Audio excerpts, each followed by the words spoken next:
Excited to introduce today three of the most talented names in jewelry, who put design at the forefront of everything they do. Fernando Jorge joins us today, one of the industry's most celebrated names. After being around for over a decade and building a strong following around the world, his work can be found in notable retailers from Bergdorf Goodman to Net-a-Porter. Placing diamonds in fluid lines, soft shapes and sensuous curves, Fernando crafts a design language that has become signature to him over the years. We also have with us today Pratik Shah, founder of Esther Gems, who is setting a new bar for contemporary jewelry in India. Worn by celebrities like Kim Kardashian and Deepika Padukone, his use of interesting materials married with concept from the natural world make Pratik a true creative alchemist. Lastly on our panel today is Nada Ghazal, one of the finest storytellers in the business. Nada expertly captures emotions in her collections, crafting jewels that tell stories for all ages. One of Nada's signature styles and one of my personal favorites is a single earpiece that cups the earlobe as if dipped in gold and diamonds. Her timeless jewels with an edge make a woman feel empowered to embrace exactly who they are destined to be. Each one of these designers has had a hand in reinventing the fine jewelry space as we know it. So today, we explore the rise of independent fine jewelers around the world and what's led to this rise in recent times. We find out what inspires them to create, to lead in design, and what innovative ways they are incorporating natural diamonds into their work. Nada, you're a designer that actually went down a different career path before entering into the jewelry industry.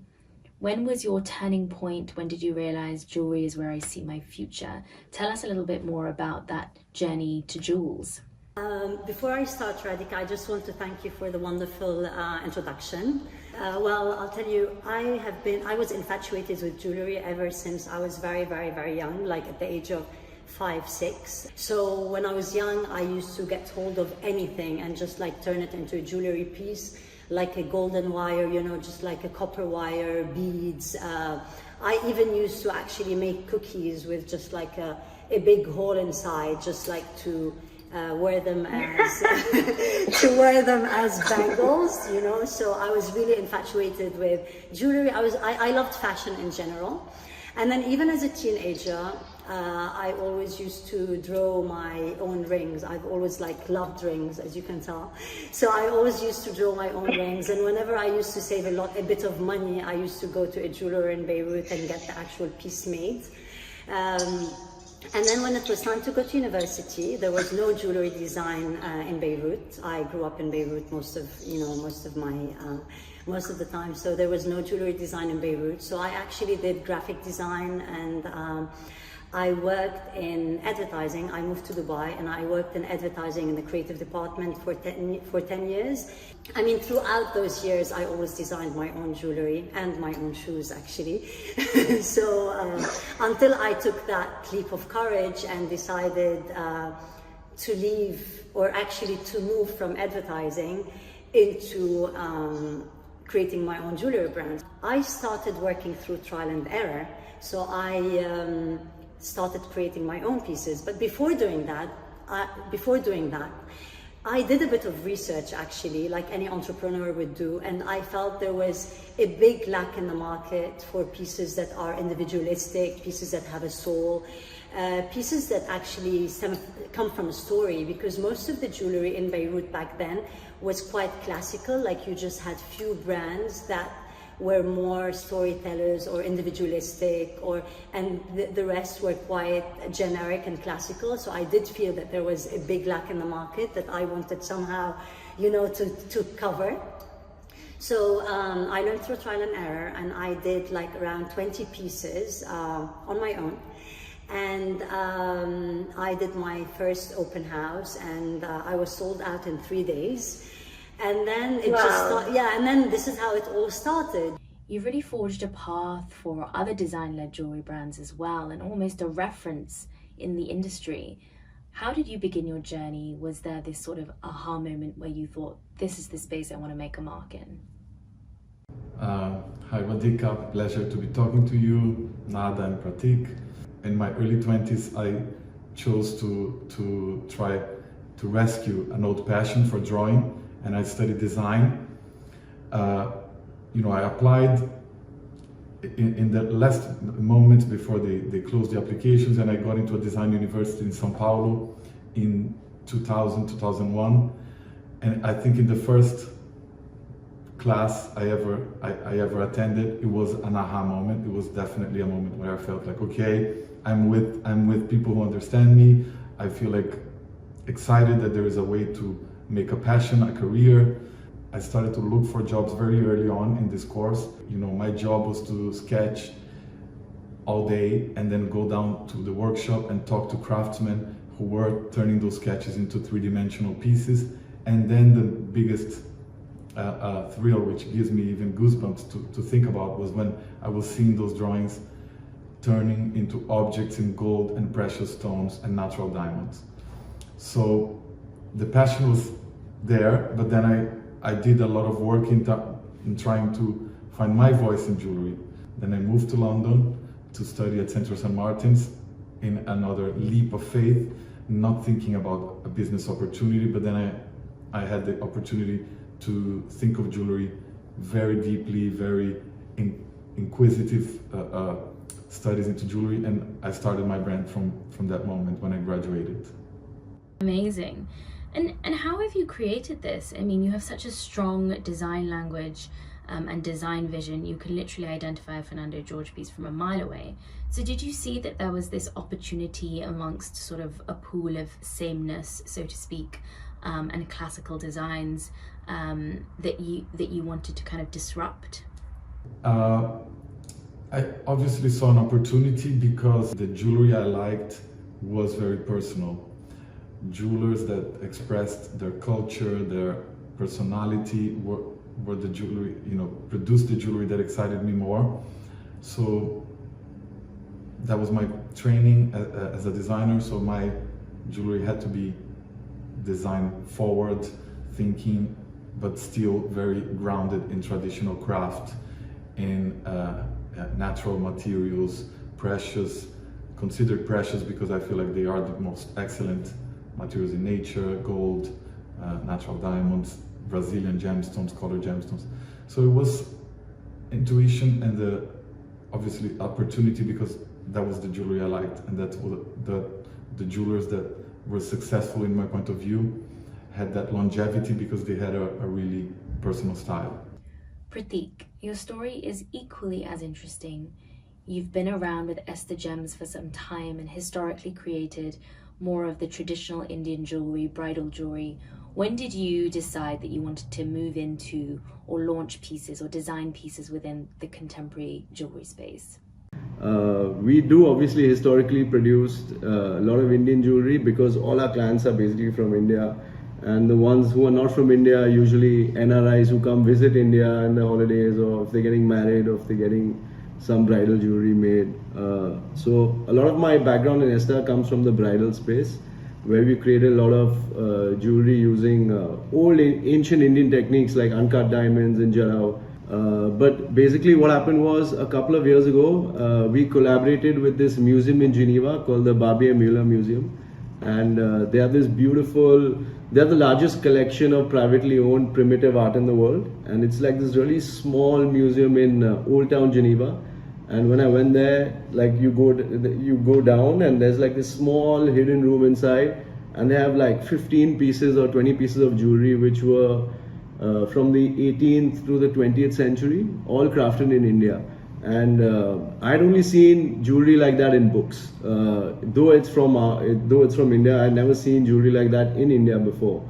So what was very interesting that that's something from the outside which was not part of our culture made me kind of re-examine what Indian jewelry was all about. And what I discovered was, I mean, besides the regular floral motifs, the Mughal jewelry that we see in Indian jewelry all the time, the heavy gold carved necklaces with the relief work, a lot of the stuff which we make actually. But besides that, we also saw a lot of geometric shapes, a lot of spikes, which were 300 years old. So I was very surprised at kind of discovering that India had this kind of jewelry design culture. So what I found interesting was India has a lot to share with the world, which people, including myself, did not know. That they have this whole special symbolic language, which were inspired by mythologies, by different legends, which were kind of inculcated into the jewelry. So that was my calling actually, where I kind of rediscovered Indian jewelry, but in a contemporary way. And then that's what I thought like we should do. In fact, just create jewelry that kind of has meaning to the wearer and kind of connects them to some kind of an ancient wisdom, or reminds them of some mythology which is forgotten. So that's what we did. I love that, and I think you guys are doing an incredible job of kind of taking sort of Indian roots and culture and contemporizing it. So thank you for that. Nada, you have built such a big business in Lebanon before even looking at a global kind of launch. And more recently, you've gone global. You're in retailers like Dover Street Market. Have you noticed a difference in the way that people are approaching diamond jewelry and buying diamond jewelry and the value that they place on that? In terms of the way the consumer actually connects to the pieces, I did not feel a big difference because at the end of the day, my designs stem from a story or an emotion or a feeling. And I feel that my emotions or my stories are very universal. So whether the consumer is in Lebanon or is in the US or is in London, or, they connect, they connect in a very similar way to the pieces. Fernando, I want to look slightly closer at some of your designs as they're so exquisite. How do you go about incorporating natural diamonds within your design? Are there new and innovative ways that you think of when creating collections? Where do you kind of seek that inspiration from? Thank you for your compliment. My inspiration, it changed over the years. When I started working in a commercial environment in Brazil, as I was describing, diamonds were used to accent the design or to accent colored stones. They were used in a very strategic way to add more value to the jewelry. Sometimes they didn't make sense in the design, in my opinion, but they had to be added for commercial purposes. In these early days of my creative work, I refrained from using a lot of diamonds, especially during my masters. It was looked upon with a little bit of, you're gonna tap into the power of diamonds to make your designs more appealing. No, make the designs stand on their own. So I used a lot of, very, very interesting, and it was very powerful because the diamonds were pushed away, and when they came back with a different purpose and a different approach. That's why I look at diamonds differently and I approach them differently today. Once I was out of the academic environment, back into a commercial environment, I started adding diamonds again, but being very conscious that they made sense in the design. So my first collection was fluid, and then I created fluid diamonds, pieces that had diamond details, but in the gaps of snake chains with movement. So then came this idea of diamonds in movement, which were very successful. And then I got to this point in 2016 where I was ready and mature, and I had a very interesting distribution. When you start having distribution with retailers, new retailers, you start incorporating them in your thinking. So I was now having my collection distributed in more traditional jewelry stores, not only the cool concept stores. So I tried to make a collection dedicated to natural diamonds, inspired by my point of view in natural diamonds, which was called Brilliant. The pieces are trying to capture the optical illusion, the sparkle. So there are also coincidentally ideas of the starburst, but when the light hits the diamond and it creates that sparkle, interpret it again in diamonds. I want to just show this piece, which was part of the Brilliant collection. This is I love this. This one. is a graduated. Every axis has a graduation of sizes of diamonds, all brilliant cuts, and the idea for me was to create an optical illusion, illuminate a part of the body. So in this case, these are earrings. There are rings and bracelets that do the same graduation. Like there is a moment of more sparkle, and then it becomes more sparse, following the shapes of the body. But the I earrings love the themselves- kinetics, the movement in it is gorgeous. I'm sure when it sits on the ear, when people move as well, it looks beautiful and they shine. Exactly, and also my thinking here was to create a bit of rhythm to represent the Brazil aspect of it, pieces that were sensual, that don't cover the body, but they accentuate the body. And I've exaggerated a little bit more in the diamond scale, and I created pieces also with a very simple structure, the idea of accentuating part of the body. These are earrings, they would go like this, and then when the shape gets closer to the face, the diamond sizes get bigger. I call this one high brilliant. So yeah, it's been fun. Beautiful. Thank you. Just on the note of earrings, I just want to ask and take this to Nada for a second, because one of my favorite pieces of her, as I have said in the introduction, is the earlobe piece that basically cups the ear in gold and diamonds. Nada, I know you're wearing it today. Can you just show us? It's so beautiful. Thank you. They are really beautiful. Nada, I saw your pieces in Aspen. I just came back from Aspen, where they love diamonds, and I saw them there. I noticed.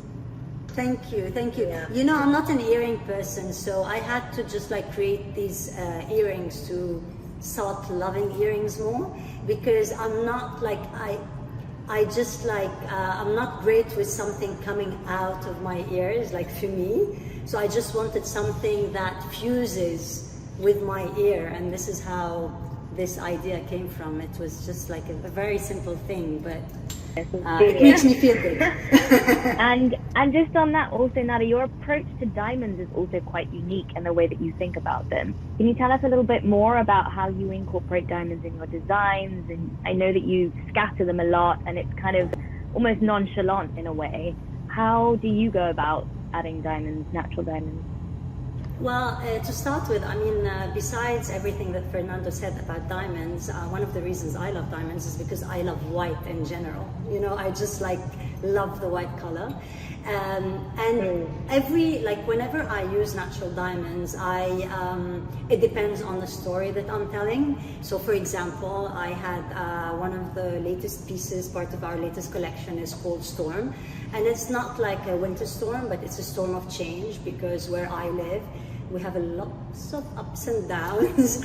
So diamonds actually help me in expressing my story, because with every up on my ring, with every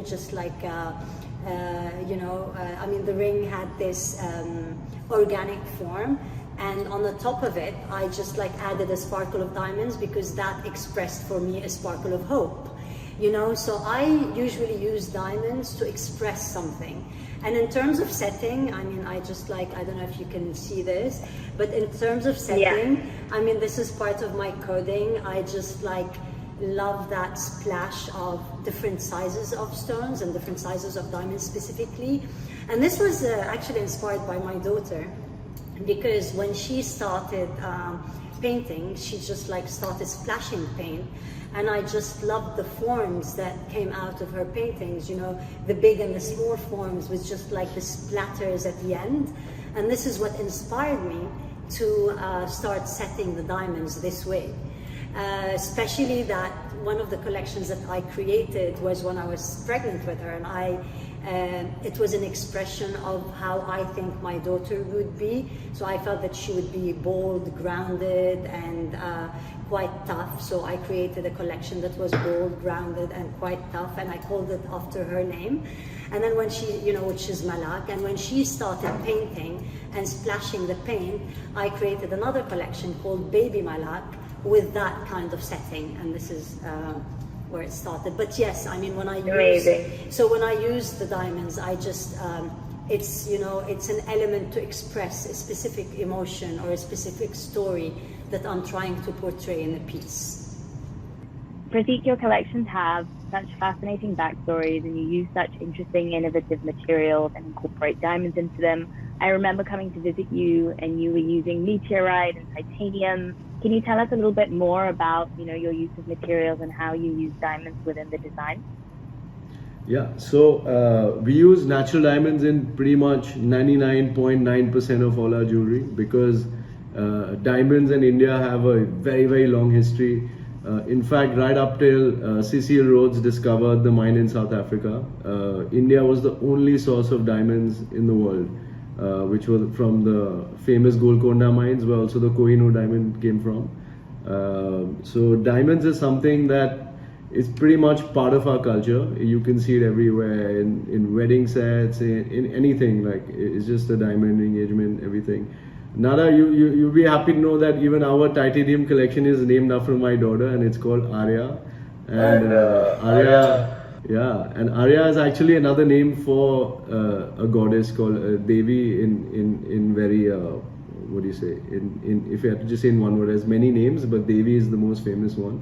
That's beautiful. So yeah.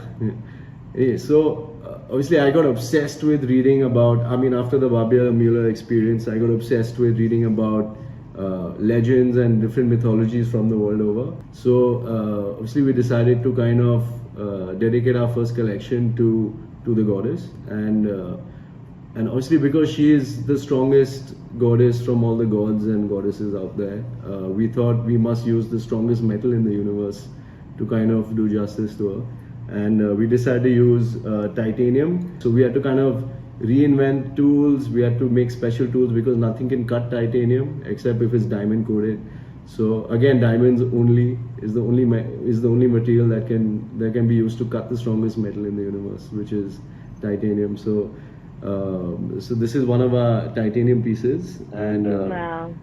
Yeah, and I think it's aptly inspired by the goddess and all the symbols that she comes with. So if you see any old Indian photograph of a goddess, she'll be having many hands holding different weapons and flowers, and each of those weapons and flowers have a different meaning, which kind of help relate to the goddess in a more human way.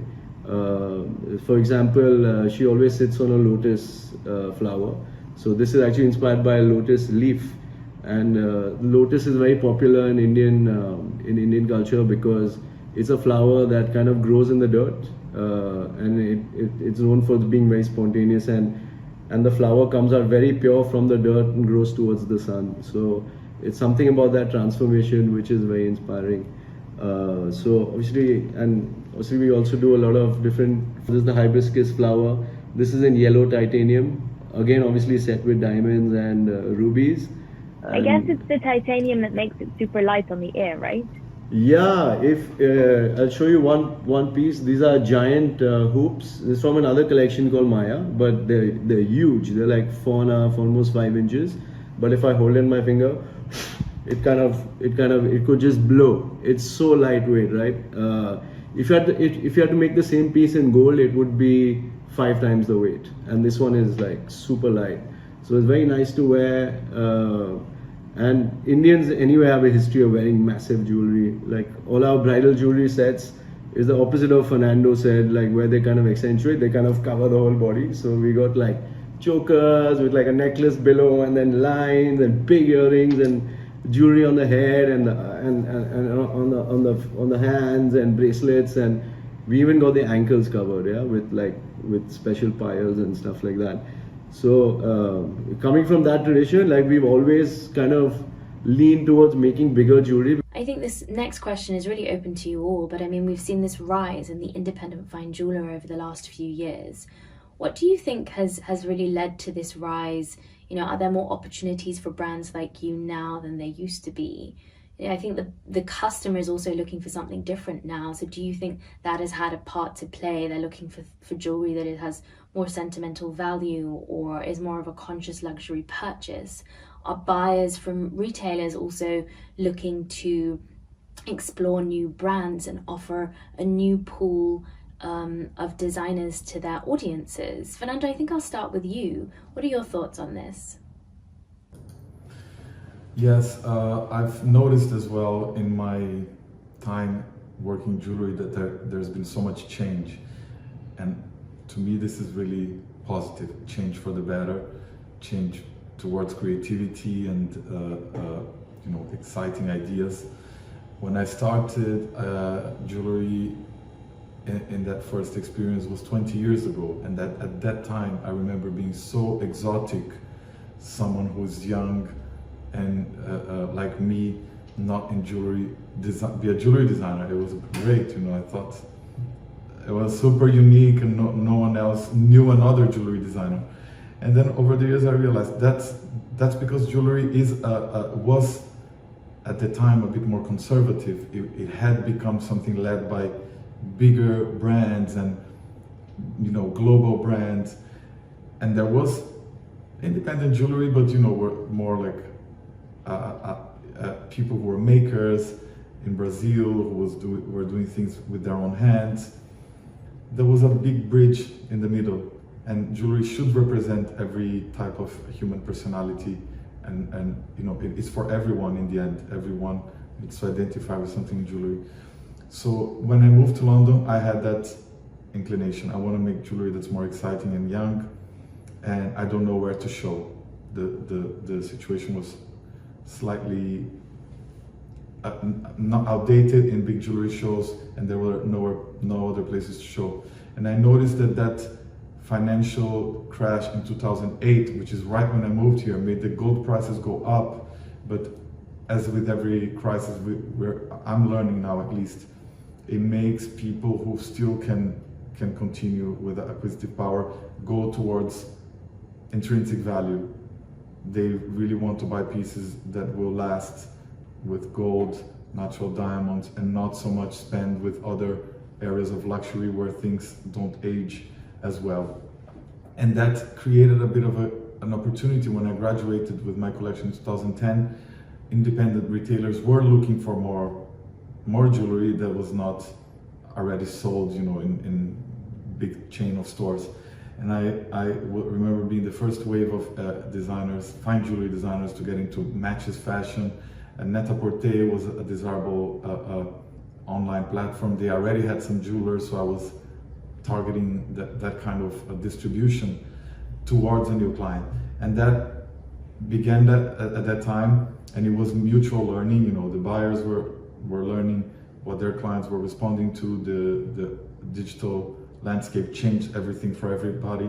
And over the last 10 years, 11, I would say 12 now with from the moment I graduated, this has become completely widespread. There is a new generation like me that are now running successful businesses, and there are a new generation of retailers that are offering jewelry in new exciting ways, and there are a new generation of clients shopping jewelry in different ways. I mean, to add to what Fernando was saying, I definitely felt the buying habits have changed, which means there's more room for design, you know, new designers to create, because people somehow no longer just want a pretty piece.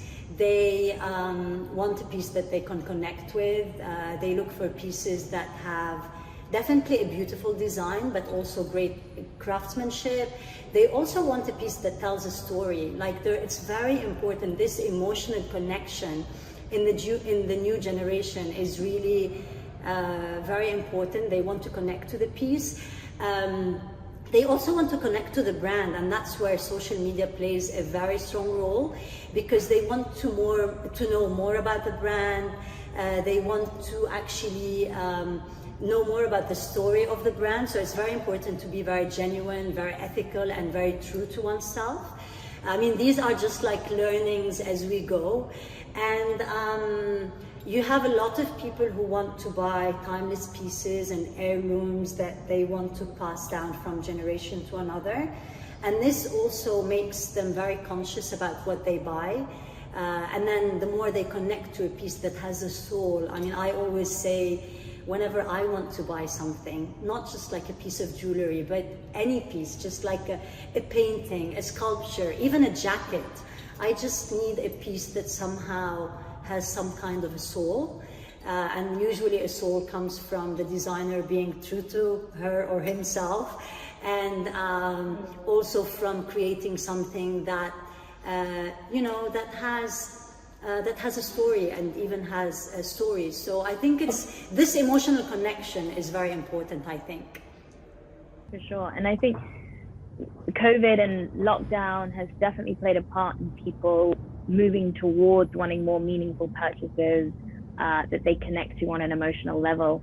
Pratik, what are your thoughts around this? Have you noticed social media or the digital space helping the brand? So obviously, I think the whole digital revolution that's been happening over the last couple of years has helped a lot of independent designers who kind of discovered, you know, just by looking online, which was so interesting.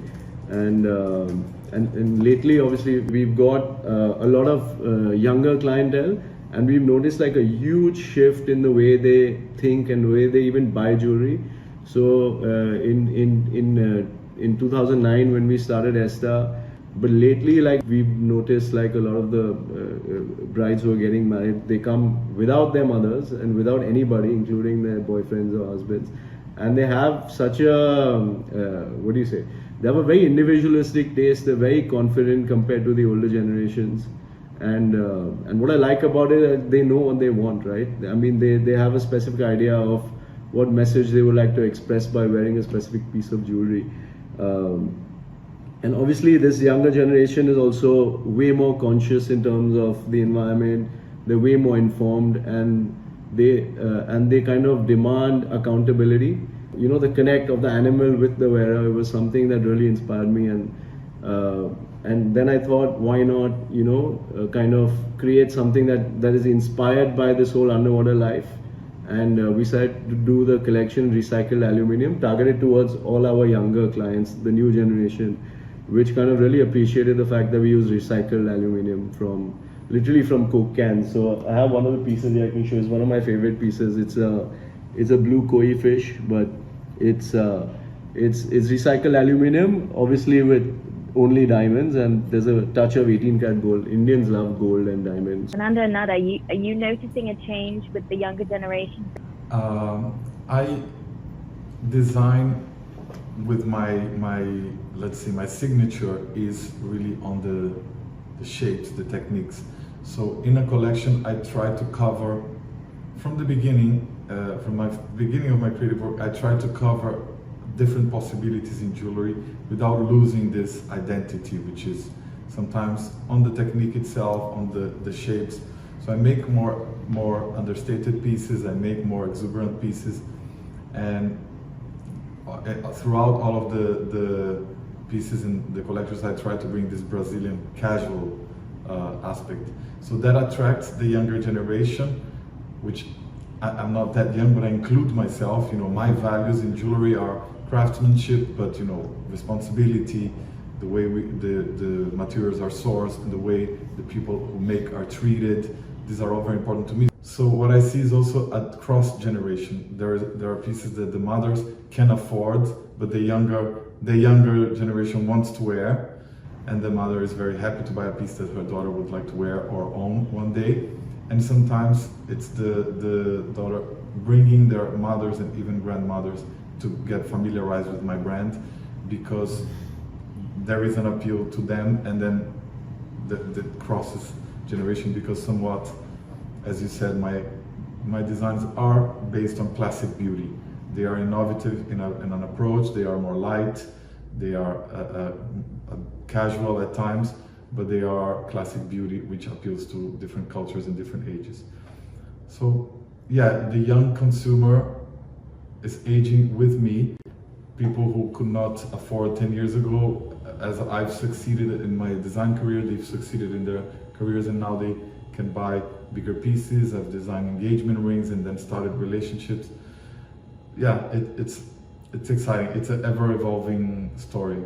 Yes, I think that's so accurately put, and I think the industry is ever-evolving, and it will always be, and I think that's the beauty of it. Nada, let's close with you today, as I can't stop staring at the stack of rings on your fingers, and how well you style yourself every day. So what tips or tricks would you advise the people who are watching today on how to style their jewelry? What I always say is that when you buy something that really expresses who you are, and style it in a way that expresses who you are. You know, like I used to have women who would come and say, I can't wear a pinky ring because my finger is very short. But I would tell them it has nothing to do with your finger, it has to do with your personality. If it just like resembles who you are, then it will automatically look nice on you. Because, you know, like I do not have really big hands. I mean, I just have a normal size hands, but then I just wear huge rings because that somehow suits my personality. So automatically they just, I humbly say, they just like look nice on me because they really, because they really represent who I am as a character, you know.